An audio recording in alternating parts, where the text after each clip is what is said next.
Hi, everyone. Welcome back to the show. Today, I have an amazing guest who hails from Colorado. Her name is Melissa Armstrong. Welcome, welcome. Melissa is a health coach, but she takes things from kind of a different, view based on her own experience. And she's a functional holistic coach, correct? Yeah. Correct me if I'm wrong. I did some Yep. research, which I personally love because everybody that knows me, I'm very big and passionate about holistic, measures and using tools. So thank you so much, first of all, for taking the time out.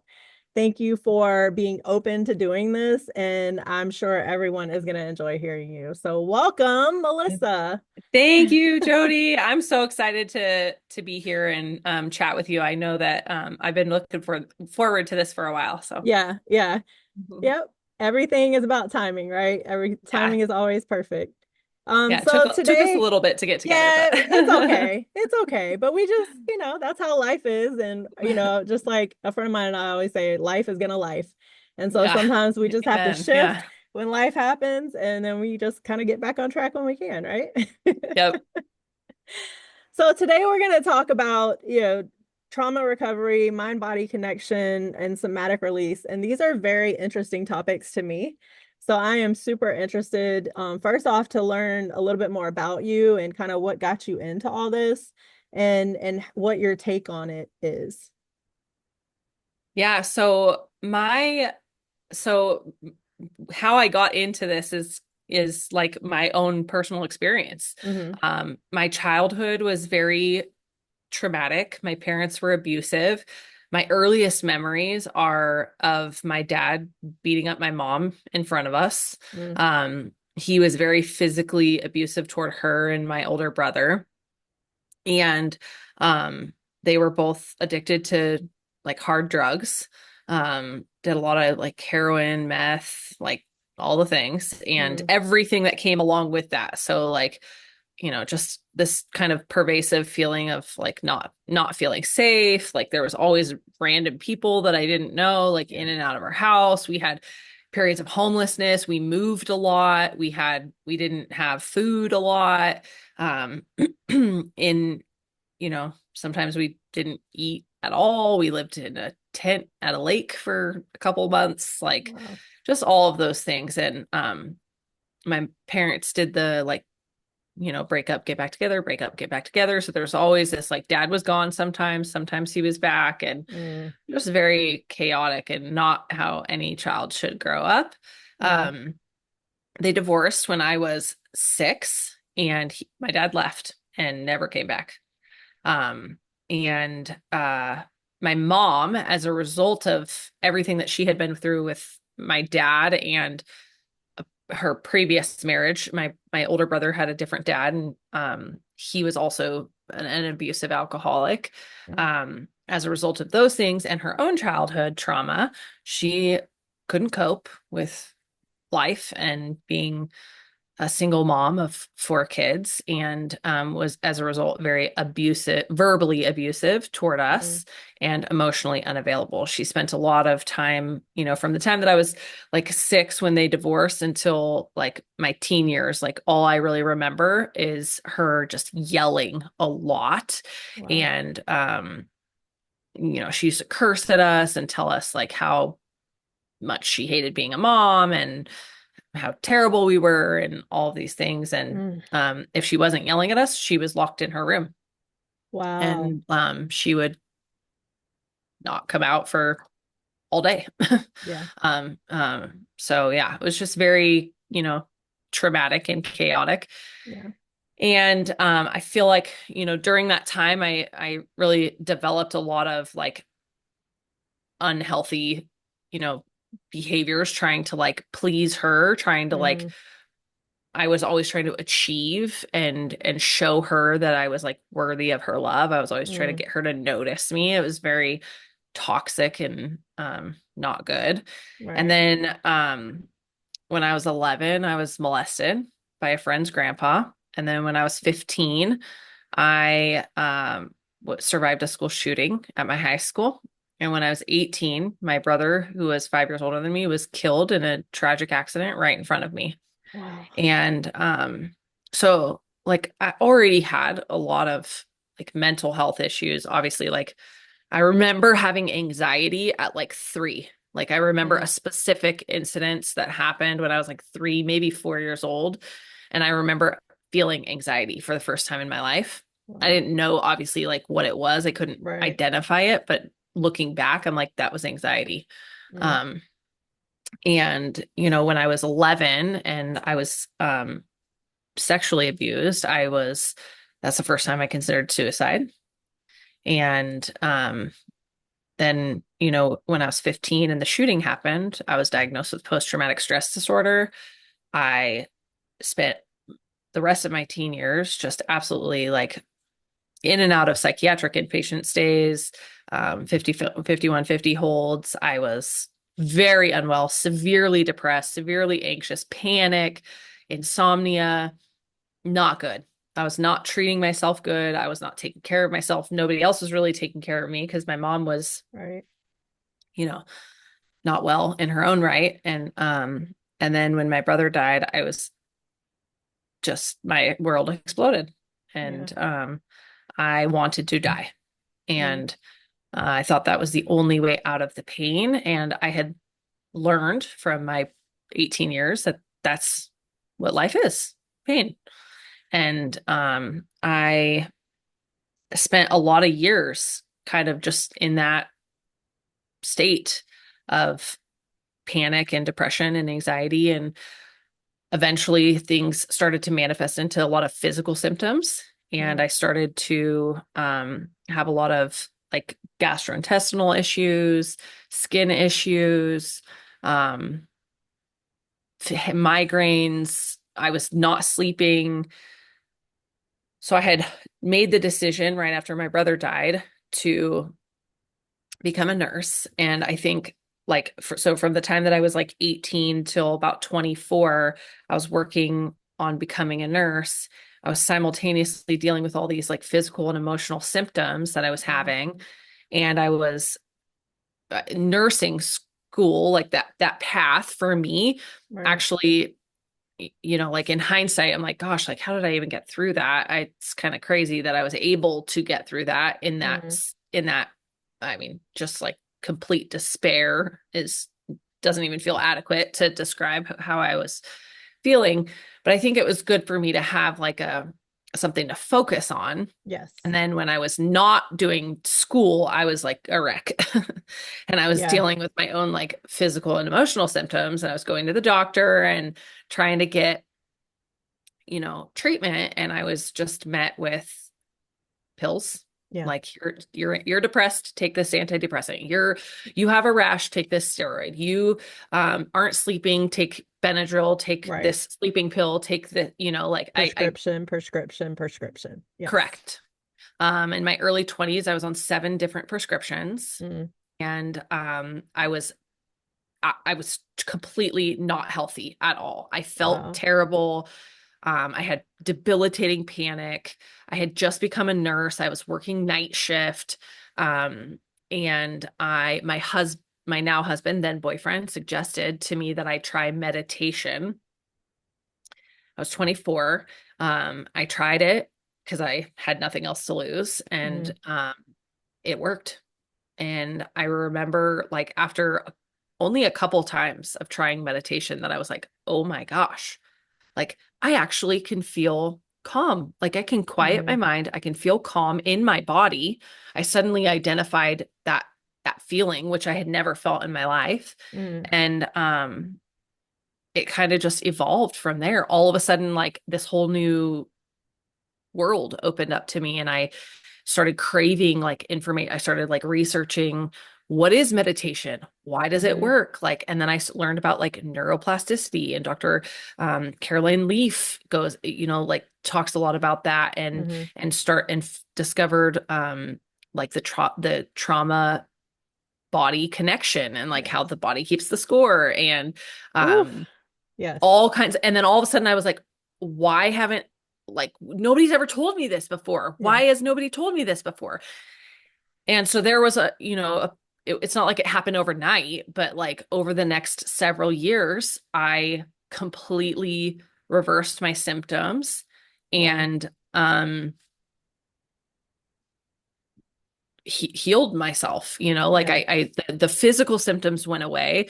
The emotional symptoms, like I'll be 40 next year, so it's been a long time, it's been 20 years. Hmm. Um, so the emotional stuff is like, I don't have anxiety anymore, but like that's not something that went away like Yeah. It doesn't right just go away, away. Right. like, and it's something that I have to work on every single day. Same. It's something that it's a journey. It's not a Hmm. destination. So like Yes. I'm still like every day I do things that like help keep my anxiety in check, Hmm. help keep my body healthy. But like I don't take any prescription medications anymore. I have no physical symptoms. I feel more energized and happy and alive than ever. And about 5-ish years ago, I realized that like traditional medicine and what I was doing as a nurse in traditional medicine Hmm. wasn't aligned with my own like personal journey and Right. beliefs about how healthcare should be. And I always like hesitate, like, this talk is always kind of hard because it's like I don't dislike the medical system. Like it's good Right. for what it's good for. Right. Acute injuries, like accidents, trauma, cancer, go to the doctor. But like health, true health and balancing your body and mind, body, spirit wholeness, I don't think comes from that system. I think that system Hmm. sucks. Yeah. So, um, I agree. that's kind of how I got into it. That's a long answer, but That's no, but that's, I mean, but that's the part that matters, right? I always tell people, like, you see what you see, but you got to hear the backstory, like that's why I'm very interested. I know how I got to where I am. I know my story, right? But I want to hear other people's stories because we all have one. And that's the thing where I'm like, there's so many of us who are who are coming together and talking about these things now, whereas that wasn't the case back in the day, right? And when you were talking about why didn't anyone tell you, yeah, it's a question that a lot of us have, but I think one of the answers to that is a lot of people haven't experienced it, so they wouldn't know to look, hmm and it's easier just to prescribe meds. hmm It's, if you think about the medical system, and this is where I totally agree with where you are, where there is a time and place for it, but there's a lot of things that are not being, like it's basically putting a band-aid on it and hoping it works, right? It's like, yeah, no, we got to get to the root of the problem. right. And what you said about the body keeping score, like I went through a therapy called neuro-emotional technique, and that's what it is. Chiropractors invented it because they were like, they had their clients who were still experiencing chronic pain, and it was because of trauma. It hmm was because of the mental side. Yeah. Our brain carries those pain receptors, and our pain receptors stem through our body. And so Yeah. if up here is not okay, we are not okay. Yeah. Yeah. They say if So you don't deal with your issues, it rests in your tissues. yeah. And that's a piece of the traditional medical system that just like they don't even I feel like they don't even consider that. Like I remember doctors being like, "Oh yeah, you should like you need stress management." Or and then they like if I'm lucky, they hand me like a 8 by 11 like sheet of paper or like tell me to like go home and manage my And stress. And do you're this. like, Yeah. what does that mean? Like, how do you, what? Like, Yeah. and it's not that simple. And they're not Right. actually educating and like, and teaching people those techniques. Yeah. Yeah, I totally agree. And like with the meditation, I remember the first time I did that, and it used to be very challenging for me to sit still. I Yeah. never worked inside. I never worked in an office. I mean, I was always just like go, go, go. And I think based on our upbringings, and there's some research behind this too, if we've grown up in chaotic situations, we're fine and in our comfort zone when we're in chaotic situations. Yeah. Right. And We so that seek it. can, right. And that can hmm be good in some cases if that's what we're doing in life, if that's our career or whatever. But eventually it just hits, and I remember the first time I tried the meditation thing, and I didn't do very well at first. And so finally I was like, I'm going to do this how I tell other people when they start exercising or anything new. I'm going to start with a couple minutes and I'm going to see where it goes. And so I just did that. I think I actually started with 1 minute and I was like, okay, I was able to do that. Let me try another one, right? But it is interesting how it can change the trajectory of our day, Mm-hmm. because I used to wake up in a reactive state. And so, of course, I'm reactive all day, right? Mm-hmm. Whereas when you actually settle your brain first thing in the morning, now you have a whole different outlook on the day and you're able to handle it Right. a lot better. Yeah, you can get into that like parasympathetic nervous system and you become less reactive and more responsive. Yes. Yes. So thank you, first of all, for sharing your journey, because I know sometimes those things can be difficult to talk about. And I can think of my own journey and how it took me a long time to be able to say things so quickly without, all the feelings coming back. And so Yeah, I want to acknowledge you for that, because I know that can be thank you. difficult sometimes. Um, and just let's talk a little bit about some other things that people can do just to help themselves when, because a lot of things I talk about now is I was very good at suppressing and compartmentalizing. I didn't even know that my trauma was coming out.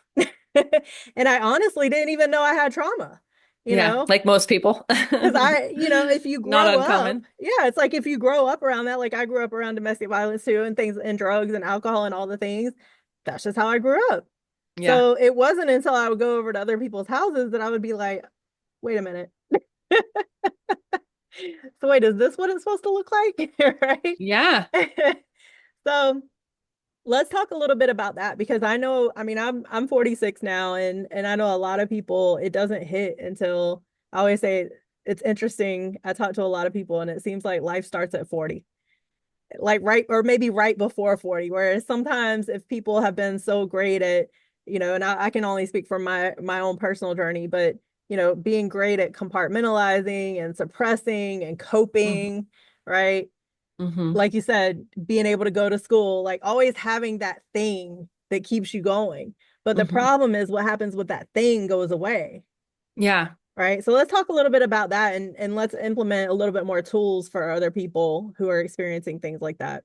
Yeah, I have to agree with you because I think that people, like you're saying, like people are so good at compartmentalizing, and then also what I hear from people a lot is like, oh, well, like yeah, that happened to me, but that was like 100 years ago. Like it doesn't affect me now, Mm-hmm. and but around somewhere in our 30s and 40s is where people start recognizing like, oh, this is a pattern Mm-hmm. a lot of times. Yeah. Sometimes they're just like in la land Yeah. still, and they Yes. are focusing on like whatever like maybe physical symptoms. Like, why do I have this like Right. gut stuff or skin stuff or why am I hear from people a lot like fatigue is just a big Yes. one. Like people are just like, I'm so tired all the time. And I work with moms, so like a lot of times they've Mm-hmm. just been gaslit and told that like, oh, Yes. you're just a mom, like that's just normal, you're just tired. Or like I'm just not happy. Like I Yeah. should be happy because I have everything. I have the kids and the house and the husband and the job and this and I should be happy, but I'm just miserable. Mm-hmm. And I don't know why, Right. and so it's like building that connection and like helping them understand how their past is dictating their reality Mm-hmm. and then help them get back in touch with themselves, find themselves again, Mm-hmm. and reestablish that mind body connection because so much of the time we're just living in our head. We don't even know Yeah. like how like what you said about like waking up in this like reactive state. People wake up and they spend their entire day in day out, like decades at a time in that state. Yeah. Like that's not good for your body Yeah. and your mental like your brain, and being that in that like sympathetic fight or flight state, being in that reactive state is is the cause of that. That's like being Mm-hmm. in that sympathetic fight or flight state. And just reestablishing the connection to your body and understanding how does it feel physically inside of your body when you're like that? Because like for me, when I'm feeling like when I'm on edge or like stressed or something's come up or whatever, like I feel it a lot of times in my abdomen, in my Mm. people say stomach, but I'm a Hmm. nurse, so I Yes, I know. abdomen, like my We're taking enough below my anatomy, physiology. yeah. I know. I feel it I in know. my I always have abdomen. to say things like everybody else will understand, but when Yeah. when you talk to somebody that's been in the healthcare system for a while or they've been through all those courses, then you have a whole different conversation, right? Yeah. So I feel it in my abdomen and I Hmm. feel like kind of this like open, like gaping, achy, Hmm. dark feeling inside of my Wow. abdomen. And so like I work every day. You know, I have things that I do every single day to help me continue to be able to identify that. And Yeah. sometimes I'll identify the emotion first, or sometimes I'll identify the physical feeling first. It just kind of Hmm. depends. If I'm really in my head, I'll identify like maybe the emotion or the stress, or like this thing is like causing me stress or Right. whatever.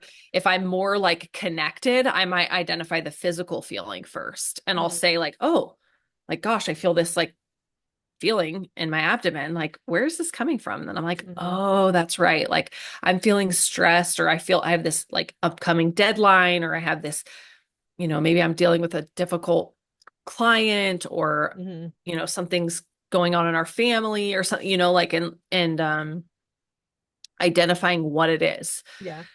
So, as far as like tools, like things that people can do, like, I think the first step is awareness Yes. always. The first Ooh, step is yes. becoming aware of what's going on and being radically honest with yourself and accepting responsibility. It's not your Mm. fault what happened to you. Right. Like 99% of the time, like, things, obviously, like everything that happened to me, like I'm not responsible for any of that. Hmm. But what I am responsible for is how I go forward. Yeah. And if I'm just going to you can look at it in two ways. You can look at it in those things can shape you and sharpen you and grow you and give you experience, or you can be a victim to those things Mm. and they can control you. Yes. So awareness is the first step, and like just admitting it to yourself. Yeah. I think the second step is learning to reestablish that mind body connection. And there's lots of different things, but some of the like basic, like introductory things that I use with clients and like to talk about on podcasts and stuff is like breathing, like Yes. just breathing. Yeah.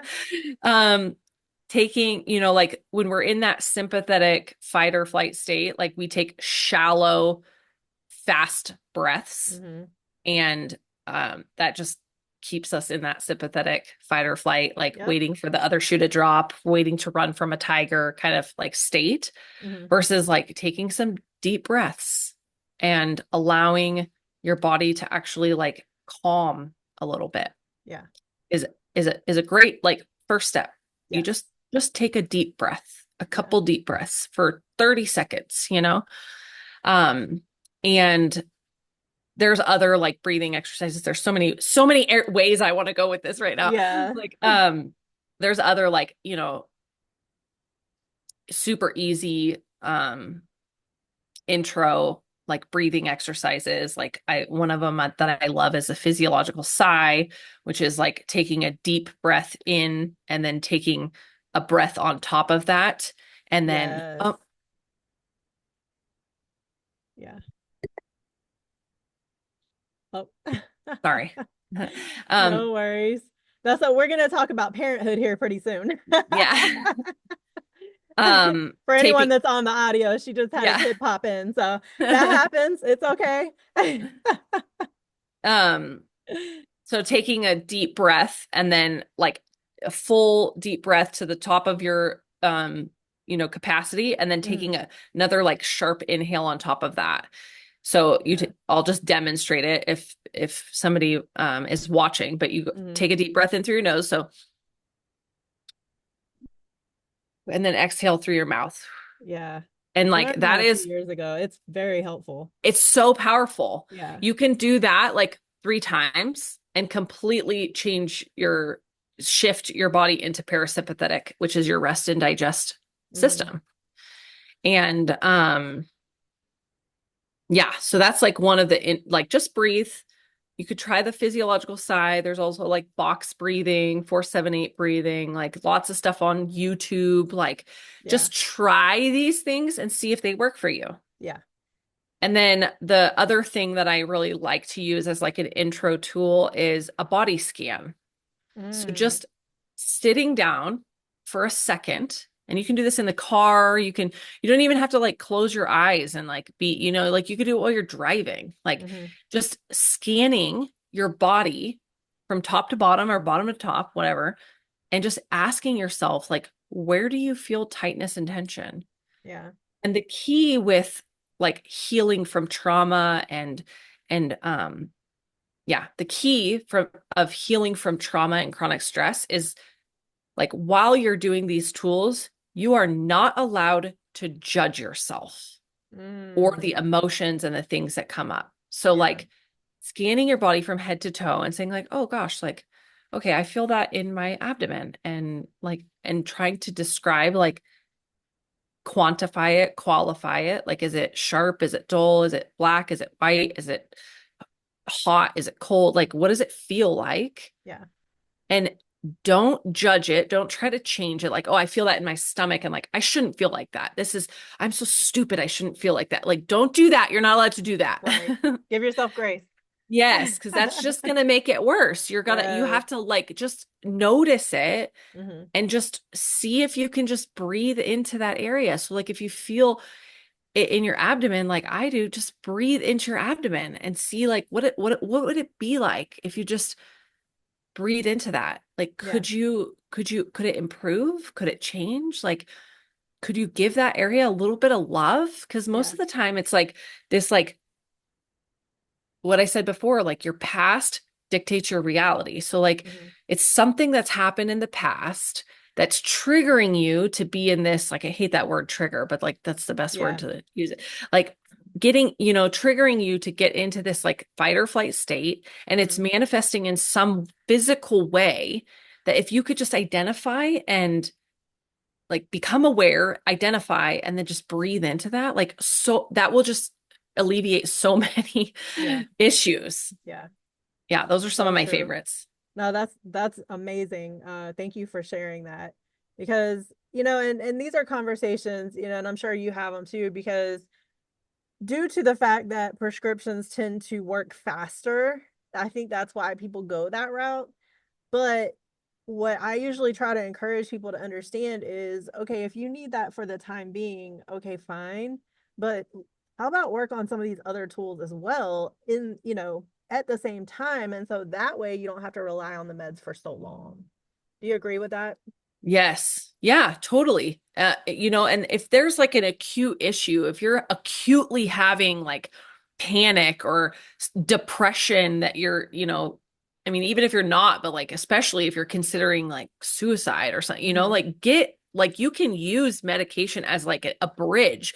And I Yeah. think that's what I'm a Christian. Like God gave us the tools to develop those things. But I think Hmm. we've just twisted it and started using it like in a way that's just not it's those medications are not designed to be on for for your whole lifetime. Right.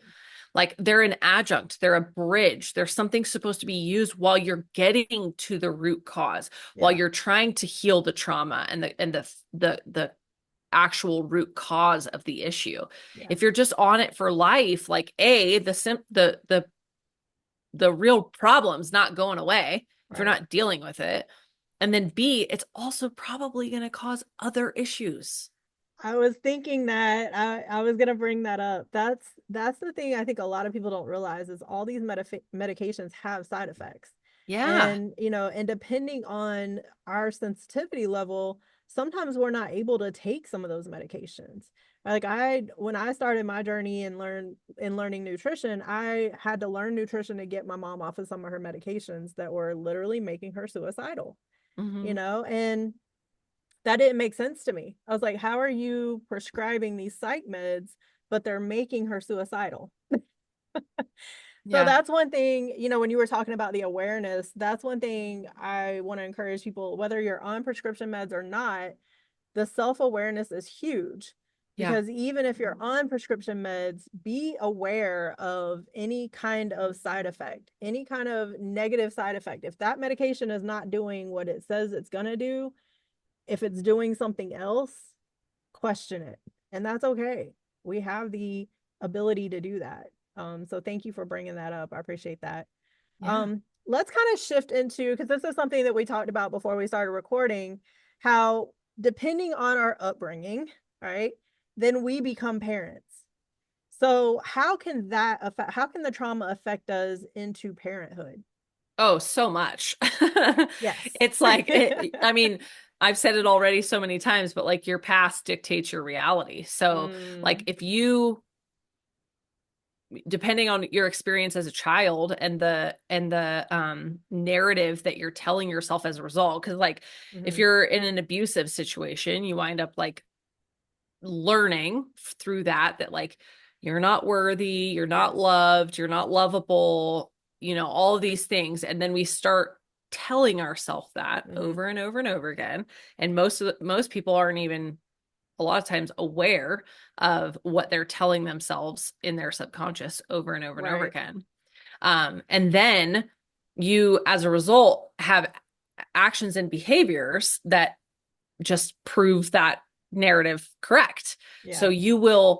you will get yourself into relationships and situations where you're like, yep, see, I'm not lovable. See, he left. Mm, See, he yeah. abused me, or yeah, I'm not loved. I'm not worthy. And then you'll Right. just continue to create that reality.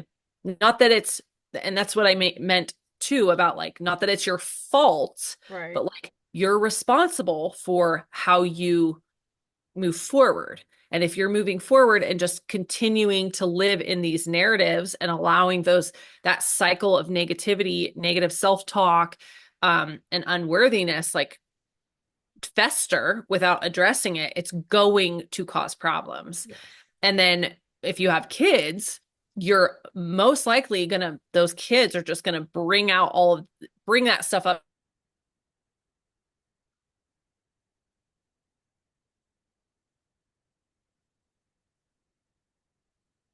Uh-oh.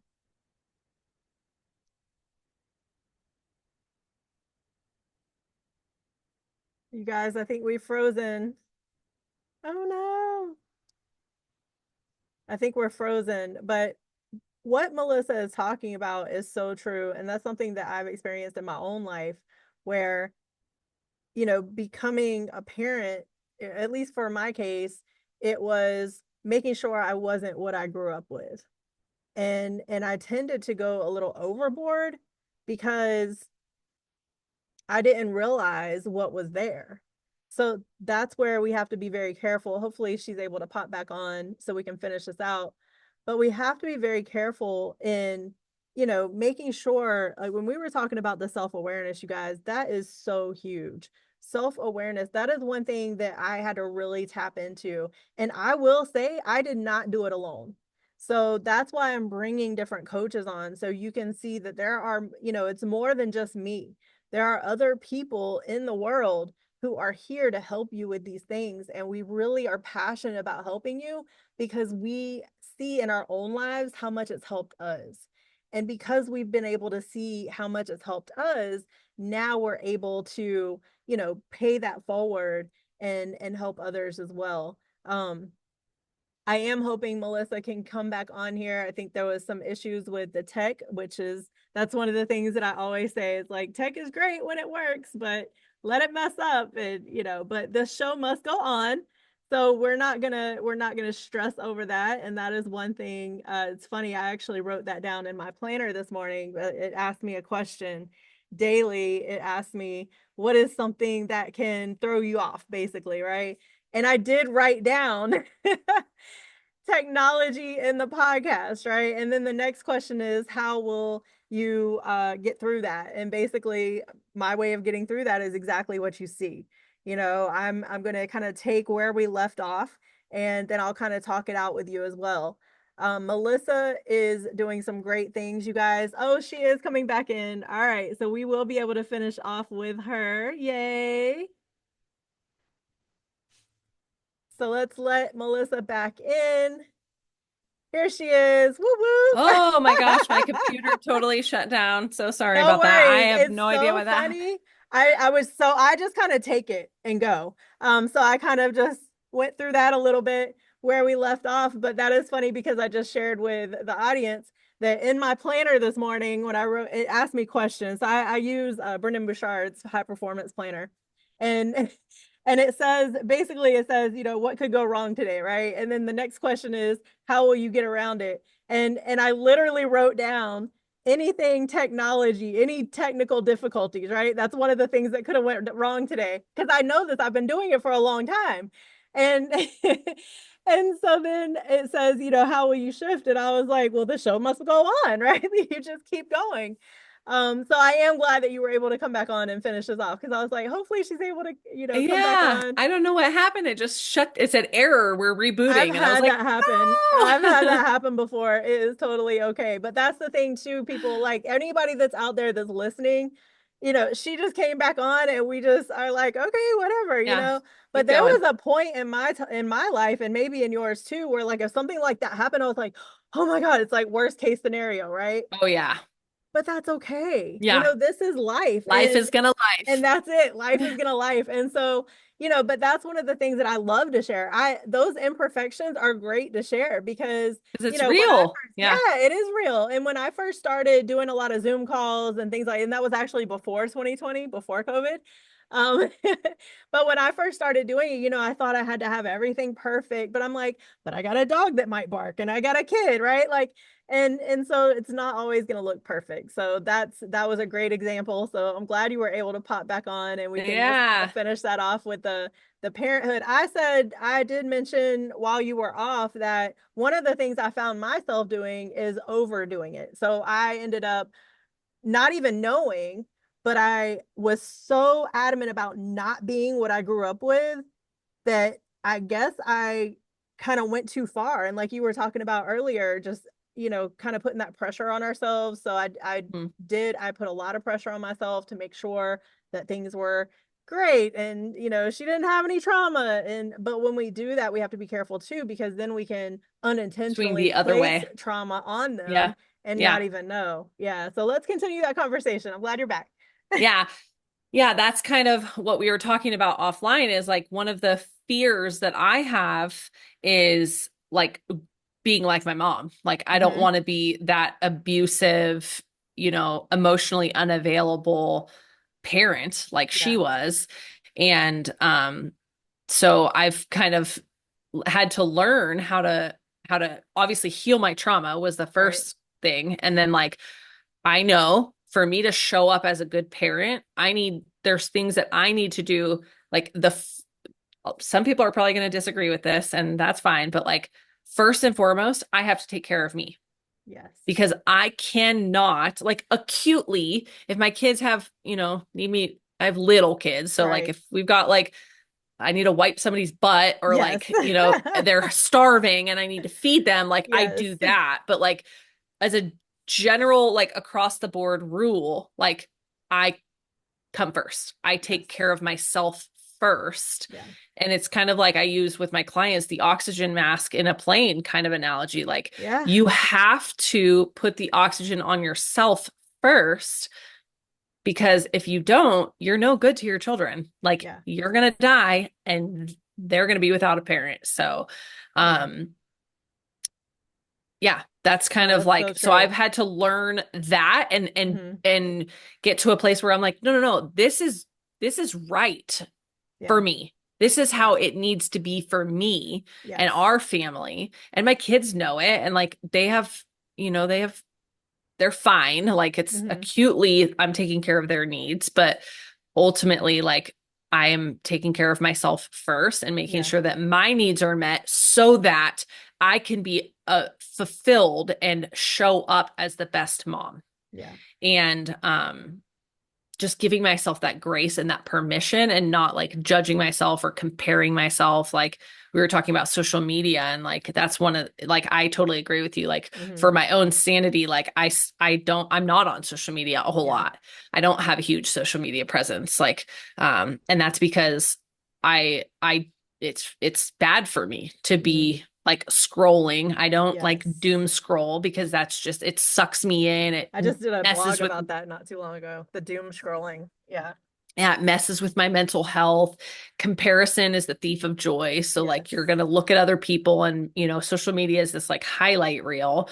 Oh, Hmm. look at her taking her kids here and doing that, and she looks so fit and healthy and beautiful, and like I'm so ugly. And then you start like Yeah. you're in this. Yeah.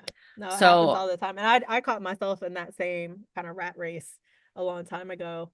And, and it's interesting. Like, I did write a blog on this a few weeks ago because a lot of people don't realize there's actually some research on this where the up and down scrolling, actually, the way it stems with our brain, it actually can cause more anxiety.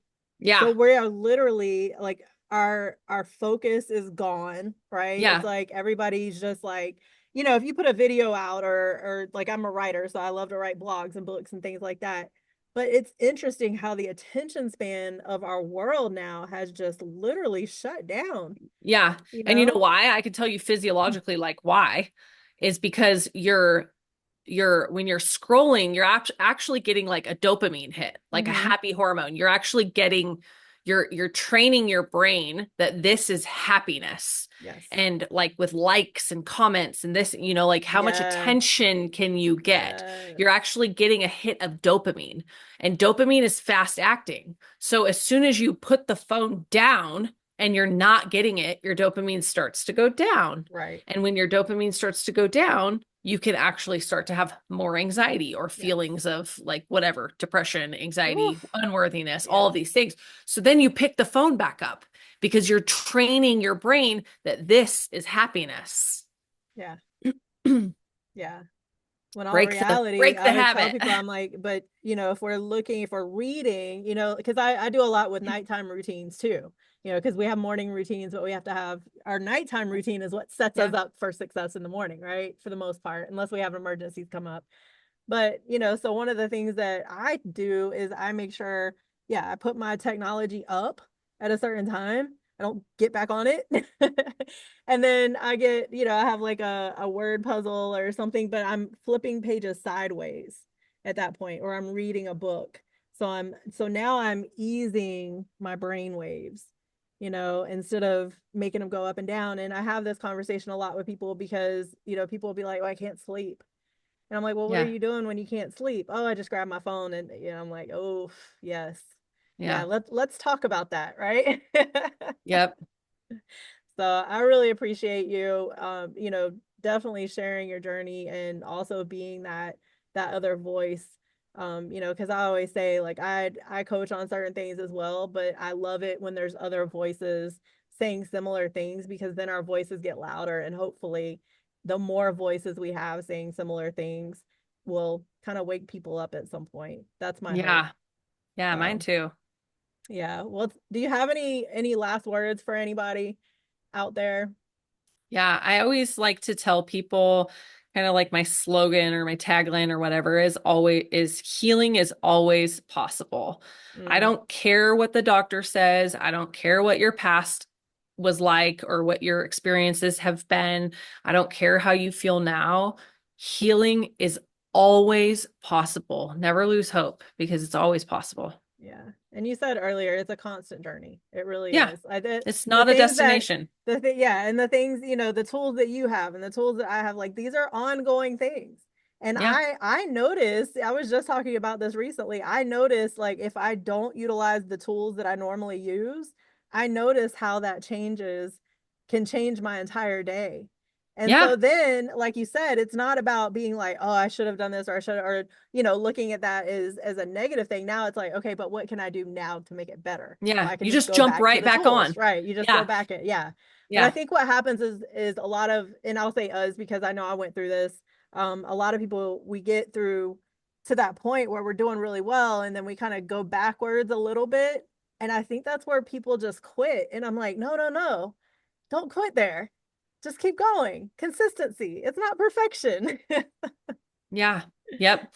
I tell my clients that a lot because same thing, like I'll work with people over like the course of, 6, 12 months or something. Hmm. And like usually around the like halfway point, like 2, 3 months, like they'll be feeling good, but then they'll fall off the wagon. They're like, Yes. and then all of a sudden they're like back to their old habits. Yep. And it's your nervous system. It's that familiar hell. You're going to always put yourself back there. Your nervous Yeah. system's trying to keep you safe and it's familiar. So Yeah. you're always going to go back to that, even if it's hell. And you know that you're not, it's harder to keep pushing forward in the unfamiliar heaven and that territory there.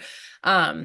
But people, I'll always tell people like it's okay, like, and guess what, you don't have to wait for like Monday or Yes. December 1st or like the beginning of the January year, or 1st. like you don't have to wait for that. Like Right. you can actually just start right now. Right now. As soon as you recognize it, start right now. Yeah. And guess what, everybody does it. I've been on this journey for 20 years, Hmm. and like there's still times where I go like, oh my gosh, like I have totally not been taking care of myself. Whoops. Exactly. Same.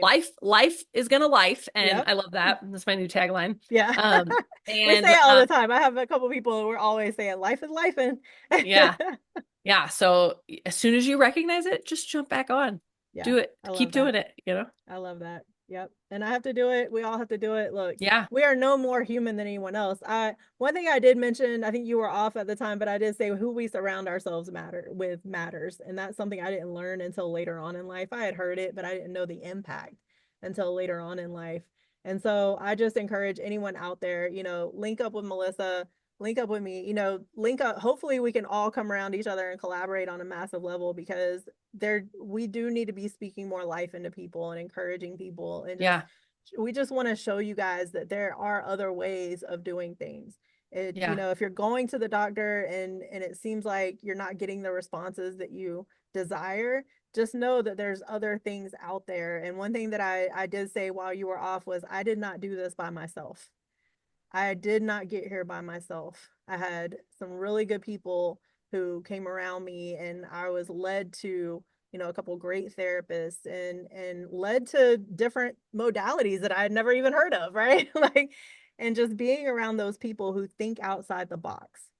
Because yeah, if we stay around the people who are always just I always call them the box checkers. They're just, this is the cookie cutter program. It's never going to be cookie cutter. And so if you find yourself in a cookie cutter program, opt out, yeah, find yeah. You're something right. else. Iron sharpens iron Definitely. always. And Definitely. I think that one of the biggest, like, just to speak on that cookie cutter program thing, like, one of the biggest scams of our lifetime, in my opinion, is in traditional medicine, the idea of like standardized medicine. That Mm-hmm. was really becoming very popular in 2010 was when I was licensed Mm-hmm. and started working as a nurse. And I remember that, like, oh yeah, standardized medicine, like you and you all get the same thing because this is standard. This is what best practice shows. Right. And it's like, no, best practice can show that this is a powerful tool, but Right. it's like standardized medicine is a scam. What's the business is in personalized medicine. Yes. That's where it's at, because Yeah. personalized is actually going to look at your unique circumstances, your unique physiology and experiences and biology, and then you can actually be successful that way, because you and I might not, like, likely don't need the same treatment. Exactly. Yeah. Yeah. Well, Melissa, this has been absolutely amazing. How can people connect with you? My website is holistichealthbymelissa.com, and you can find me on social media at Holistic Health by Melissa across all platforms. I have a podcast, Holistic Health with Melissa. Ooh. Maybe I'll find myself on that one. No, I was like, Yeah, come on, let's do it. all right, you guys, thank you so much for tuning in. Make sure you go like and share and follow all the things, and share this with anybody who needs to hear it. And honestly, I think we all need to hear it. And I even love listening to these again because it reminds me of what I need to be doing when I forget, because we are all human. And so we all need those reminders. So if you have fallen off, that's okay. Get back up. Get Just back up. get back up. It's not over. All right, everybody. Have a blessed day. And thank you again for tuning in.